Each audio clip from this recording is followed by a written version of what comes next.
ناظرین کرام، مرتے وقت انسان سب کچھ بھول جاتا ہے، لیکن دو ہستیاں ایسی ہیں جنہیں انسان مرتے وقت ہرگز نہیں بھولتا۔ ناظرین کرام، عام طور پر یہ تصور کیا جاتا ہے کہ زندگی کے آخری لمحات میں ایک جنگ سی چل رہی ہوتی ہے۔ انتقال کرنے والے شخص کا چہرہ دیکھ کر یوں لگتا ہے جیسے وہ سو رہا ہو۔ چہرے پر بہت عام تاثرات ہوتے ہیں۔ ایسے لگتا ہے کہ موت کا عمل آخری سانس لینے سے ایک ہفتے قبل شروع ہو جاتا ہے۔ اس دوران صحت متاثر ہونے لگتی ہے اور غنودگی طاری رہتی ہے۔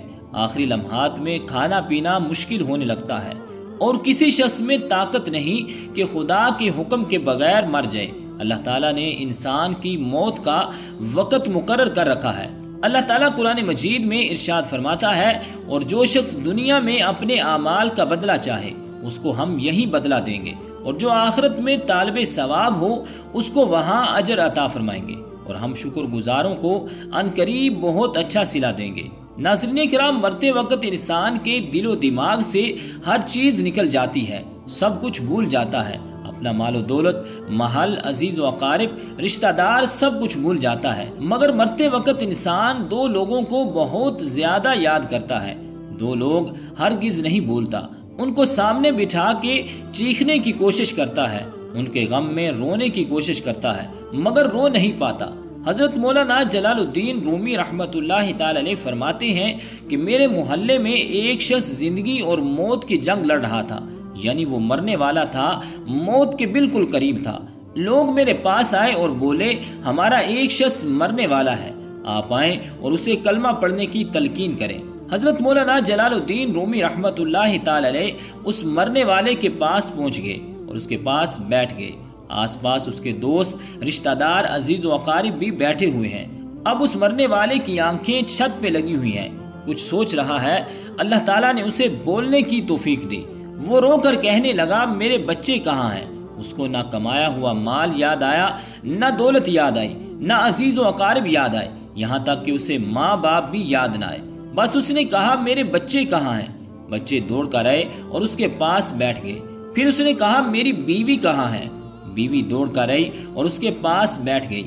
اب کہتا ہے کہ تمہیں دیکھ کر میرا دل رو رہا ہے، میں سوچ رہا ہوں کہ میرے مر جانے کے بعد میرے بچوں کا کیا بنے گا۔ انسان جب مرتے وقت اپنے بچوں کو دیکھتا ہے، اللہ تعالیٰ جب اسے دیکھنے کی توفیق دیتا ہے تو وہ یہ بھول جاتا ہے کہ میرے مرنے کے بعد میرا کیا بنے گا۔ وہ یہ سوچتا ہے کہ میرے مرنے کے بعد میری اولاد کا کیا بنے گا، میرے مرنے کے بعد پتہ نہیں میرے ان بچوں کا میری طرح کوئی خیال رکھے گا یا نہیں۔ اس کی آنکھیں رو رہی ہیں اور اپنی بیوی کو نصیحت کرنے لگا کہ میں تو دنیا چھوڑ کے جا رہا ہوں، مجھ پہ ایک احسان کرنا کہ میرے بچوں کو قرآن مجید کی تعلیم لازمی دینا۔ ان کے منہ سے نکلا ہوا اللہ کا نام میری قبر کو روشن کر دے گا، مجھے جہنم کی آگ سے، اللہ کے عذاب سے دور کر دے گا۔ ان کو دین کی تعلیم دینا۔ حضرت سیدنا موسیٰ علیہ السلام کا ایک قبرستان سے گزر ہوا تو آپ علیہ السلام نے دیکھا کہ قبرستان کی ایک قبر کے اندر مردے کو دردناک عذاب دیا جا رہا ہے۔ اس کی قبر جہنم کے گڑھوں میں سے گڑھا بنی ہوئی ہے، مردہ عذاب میں مبتلا ہے اور چیخو پکار کر رہا ہے۔ حضرت سیدنا موسیٰ علیہ السلام آگے چلے گئے اور اپنا کام کرنے کے بعد واپسی پر جب اسی راستے سے گزر ہوا، آپ نے دیکھا وہی جہنم میں جلنے والا شخص جس کو قبر میں عذاب دیا جا رہا تھا، اب وہ شخص جنت میں ٹہل رہا ہے۔ اس کی قبر جنت کا باغ بنی ہوئی ہے۔ آپ علیہ السلام نے دونوں ہاتھ اٹھائے اور عرض کی، میرے مالک، تھوڑی دیر پہلے میں یہاں سے گزرا تھا، یہی قبر جہنم کے گڑھوں میں سے گڑھا بنی ہوئی تھی، تھوڑی دیر کے بعد یہ جنت کے باغوں میں سے ایک باغ کیسے بن گئی؟ اللہ تعالیٰ نے فرمایا، موسیٰ، یہ شخص جب مرا تھا تو مرنے سے پہلے اپنی بیوی کو حاملہ چھوڑ کے مرا تھا۔ بیوی کا ایک بیٹا پیدا ہوا، بچہ آج چھوٹا، کل بڑا، تھوڑا سا بڑا ہوا تو اس کی بیوی نے بچے کو مسجد میں بھیجا۔ معلم صاحب نے اس کے بچے کو بسم اللہ الرحمن الرحیم پڑھائی۔ جب اس کے بچے نے بسم اللہ پڑھی تو موسیٰ، مجھے حیا آئی کہ اس کا بچہ میرا نام لے اور میں اپنا نام لینے والے بچے کے باپ کو جہنم میں ڈالوں، یہ میری رحمت گوارا نہیں کرتی۔ اس لیے ہمیں چاہیے کہ اپنے بچوں کو قرآن مجید کی تعلیم دیں۔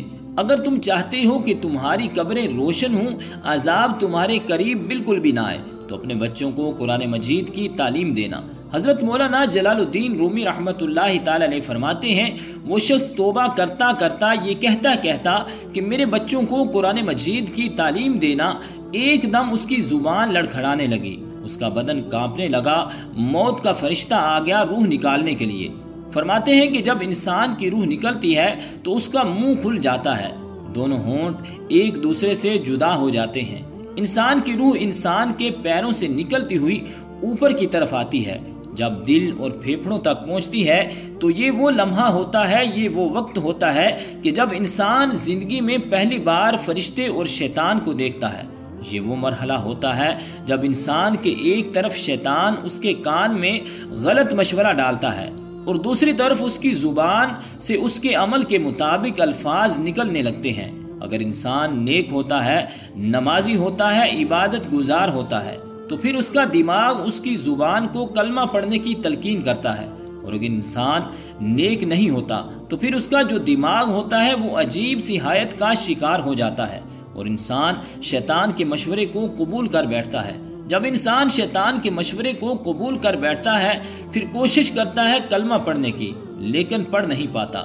ناظرین کرام، آج ہماری آنکھیں کھلی ہیں، آج ہماری سانسیں چل رہی ہیں، اس سے پہلے کہ یہ وقت گزر جائے، یہ زندگی کے لمحے میرے اور آپ کے لیے غنیمت ہیں۔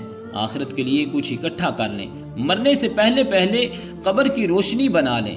معلوم نہیں پھر فرصت ملے یا نہ ملے، معلوم نہیں پھر یہ زندگی کے لمحے ملے یا نہ ملے۔ اللہ پاک ہم سب کو عمل کی توفیق اور ہمت عطا فرمائے اور ہمارا خاتمہ ایمان پر فرمائے، آمین بجاہ النبی الکریم الامین۔